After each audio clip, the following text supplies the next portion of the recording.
APMC के विषय में आपको मालूम है कि बहुत दिन से लगातार इस बात की कोशिश की जाती रही है कि किसान जो एक तौर से बंधन में बंधा हुआ है अपने उत्पाद को बेचने के लिए, इसका खुलना और इसे आज़ाद करना जरूरी है। आमतौर पर पहले भी सरकारों ने प्रयत्न किए, लेकिन सरकार उस दिशा में आगे कुछ कर नहीं पाई। और फिर नीति आयोग ने भी एक मॉडल एक्ट बनाया, उस एक्ट में भी राज्य सरकारों को भेजा गया, तो कुछ सरकारों ने उसको स्वीकार किया, किसी ने आंशिक रूप से स्वीकार किया। अभी बहुत सारी सरकारें हैं जो तेज़ी से उस पर काम कर रही हैं।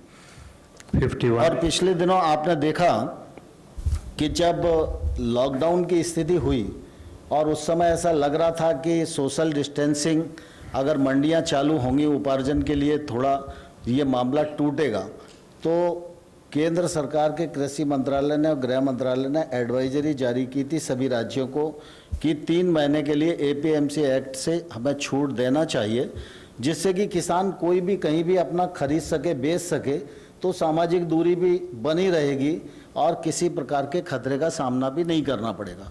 कई राज्यों ने उसको भी किया, लेकिन लगातार केंद्र सरकार इस बात का विचार करती रही है कि ये खुलाव कैसे हो। और कृषि का विषय वैसे राज्य का विषय है, लेकिन ट्रेड का विषय तो केंद्र का है। और इसलिए आप आज भी अनुभव करेंगे कि सामान्य तौर पर ये बोतल बनाने वाला जो व्यक्ति है, इस बोतल को बनाएगा कहाँ, बेचेगा कहाँ और कितने पैसे में बेचेगा, इसका अधिकार उत्पादनकर्ता को है। लेकिन देश में किसान सबसे बड़ा उत्पादनकर्ता होने के बाद भी उसको उत्पादन का अधिकार है, उत्पादकता बढ़ाने का अधिकार है, परिश्रम करने का अधिकार है, पसीना बहाने का अधिकार है और प्राकृतिक प्रकोप की मार खाने का भी अधिकार है। लेकिन वो अपना उत्पाद कहाँ बेचेगा और कितने दाम पर बेचेगा, इसका अधिकार किसान को नहीं था। और इसलिए सरकार ने ये निर्णय किया कि हम ये अधिकार किसान को उपलब्ध कराएं।